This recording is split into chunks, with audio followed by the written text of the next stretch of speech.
ஹாய்ங்க. எப்படி இருக்கீங்க? நான் சூப்பராக இருக்கேன். இது கிரிக்கெட் தாங்க. செமிஃபைனலில் வின் பண்ணி இந்தியா ஃபைனல்ஸ் போயிருக்கு. ஃபைனல்ஸில் என்ன வேணால் நடக்கலாம். நியூசிலாந்தும் தகுதியான டீம் தான். பயங்கரமாக அடிச்சு மிதிச்சு பின்னி எடுத்துகிட்டு வந்துட்டுருக்காங்க. அதுவும் செமிஃபைனல்ஸில் 13வது ஓவர்லேயே 170 ரன்னை அசால்ட்டாக அடிச்சு பின்னி எடுத்திருக்காங்க. ஸோ ஃபைனல்ஸில் என்ன நடக்கும் அப்படிங்கிறது தெரிய போகிறது கிடையாது. பட் இது வரைக்கும் இந்தியா ஒரே ஒரு மேட்ச் மட்டும் தான் தோற்றுருக்காங்க. மற்றபடி எல்லா மேட்ச்லையுமே பக்காவாக வின் பண்ணியிருக்காங்க. ஸோ கப் யாருக்கு வேணாலும் கிடைக்கலாம். நேத்திக்கு மேட்ச் எப்படி இருக்கும் அப்படிங்கிறதுக்கு முன்னாடி பாகிஸ்தானுடைய கேப்டன் முன்னாடி சொல்லியிருந்தாரு, சூப்பர் 8ல் நம்ம வெஸ்ட் இண்டீஸ் கூட ஜெயிச்சே ஆக வேண்டிய கட்டாயத்தில் இருக்கும்போது நம்ம ஜெயிச்சிட்டோம். பட் இந்த வெற்றி அப்படிங்கிறது இந்தியாவுக்கு லக்கில் கிடைச்சது.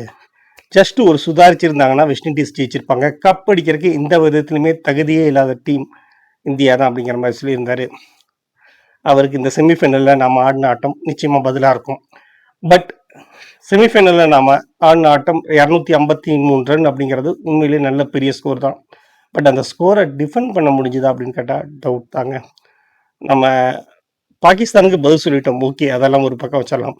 பட் இங்கே பாருங்கள் எப்படி பவுலிங் எவ்வளோ வீக்காக இருக்குது அப்படிங்கிற ஒரு விஷயம். இந்த இடத்துல தான் பும்ரா அப்படிங்கிற ஒரு வீரரை பற்றி நம்ம எல்லாருமே பேச வேண்டியிருக்கு. 4 6 அடிச்சுட்டு இருக்கும்போது 16வது ஓவரில் வெறும் 8 ரன் தான் கொடுக்குறாரு. 18வது ஓவரில் வெறும் 6 ரன் மட்டும்தான் கொடுக்குறாரு.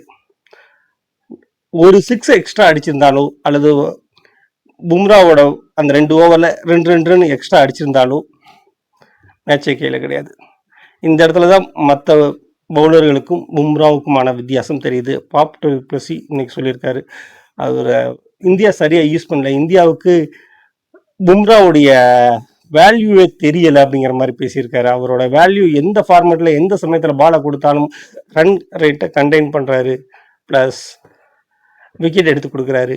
ஆனால் பும்ராவுக்கான அங்கீகாரத்தை இந்தியா ஏன் கொடுக்கவே மாட்டேங்குது அப்படிங்கிற மாதிரி கேட்குறாங்க. அது எல்லாருக்குமே அந்த கேள்விகள் இருந்துட்டுருக்கு. நேற்றுக்கு மேன் ஆஃப் தி மேட்ச் கண்டிப்பாக பும்ராவுக்கு தான் கொடுத்துருக்கணும். ஒரு மேட்சை முழுசாக பார்த்து அந்த மேட்ச் ஜெயிக்கிறதுக்கான காரணம் யார் அப்படிங்கிறது முழுசாக அவங்க தான் பார்த்துருக்கணும்.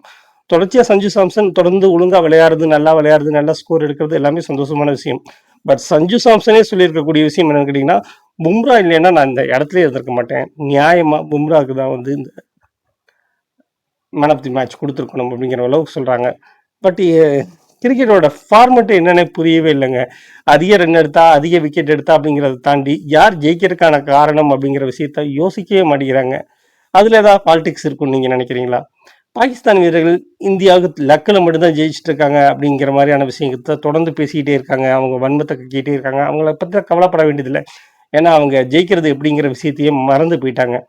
பட் நாம் ஜெயிக்க கற்றுக்குறோம், ஜெயிச்சிட்டு இருக்கோம், அதெல்லாம் ஓகே.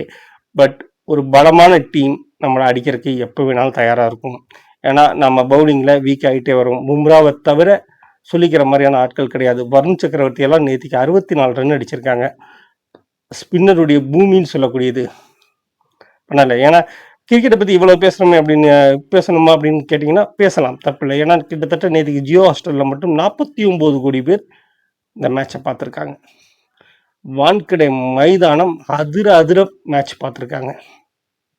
யோசிச்சு பாருங்கள், இந்தியாவில் சினிமா, கிரிக்கெட் இதெல்லாம் வந்து ஒன்றுக்குள்ளே ஒன்று பிணைஞ்சு போன விஷயம். அது உணர்வுபூர்வமான விஷயம். சும்மா காசு பணம் அது இப்படின்ட்டு அது பின்னாடி ஓடிட்டு இருக்கிறத தாண்டி ஸ்போர்ட்ஸ் சம்பந்தப்பட்ட விஷயங்கள் எல்லாமே ரொம்ப ரொம்ப முக்கியம்னு நினைக்கிறேன்.